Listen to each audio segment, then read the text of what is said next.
ഇല്ല. ആ പ്രാർത്ഥന ആകാശത്തിന്റെ കവാടങ്ങൾ തുറന്നു. ആ നിമിഷം ആകാശത്തു നിന്ന് ഒരു സഹായം വരാനിരിക്കുകയായിരുന്നു. അത് ശത്രുക്കളെ ഞെട്ടിച്ചു കളഞ്ഞു. യുദ്ധം ആരംഭിച്ചു. ഖുറൈശികളുടെ കരുത്തരായ നേതാക്കൾ ഓരോരുത്തരായി വീഴാൻ തുടങ്ങി.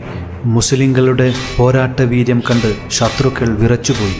ചരിത്രം പറയുന്നു, അന്ന് ആ പോരാട്ടത്തിൽ മുസ്ലിങ്ങളെ സഹായിക്കാൻ ആയിരക്കണക്കിന് മലക്കുകളും ഉണ്ടായിരുന്നുവെന്ന്. അബൂജഹലിന്റെ അഹങ്കാരത്തിന് ആ മണ്ണിൽ അന്ത്യം കുറിക്കപ്പെടാൻ ഇനി നിമിഷങ്ങൾ മാത്രം. അവസാനം അബൂജഹലും മറ്റു പ്രമുഖരും കൊല്ലപ്പെട്ടു. വലിയ സൈന്യം ചിതറിയോടി. സത്യത്തിന്റെ കൊടി ബദറിന്റെ മണ്ണിൽ ഉയർന്നുപാറി. 14 മുസ്ലിങ്ങൾ രക്തസാക്ഷികളായപ്പോൾ അഹങ്കാരവുമായി വന്ന ശത്രുപക്ഷം തകർന്നു തരിപ്പണമായി. പക്ഷേ ഈ വിജയത്തിന് ശേഷം പ്രവാചകൻ ചെയ്ത ഒരു കാര്യം ലോകത്തെ അതിശയിപ്പിച്ചു. അതെന്താണെന്നറിയാമോ? യുദ്ധത്തിൽ പിടിക്കപ്പെട്ട തടവുകാരോട് പ്രവാചകൻ കാണിച്ച കാരുണ്യം.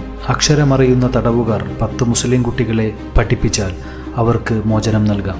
യുദ്ധം വെറും ചോരപ്പുഴയല്ല, മറിച്ച് അറിവിലേക്കും നീതിയിലേക്കുമുള്ള വഴിയാണെന്ന് ബദർ തെളിയിച്ചു. 313 പേർക്ക് ആയിരങ്ങളെ തോൽപ്പിക്കാമെങ്കിൽ നിശ്ചയദാർഢ്യമുണ്ടെങ്കിൽ നമുക്കും ഏതൊരു പ്രതിസന്ധിയെയും മറികടക്കാം.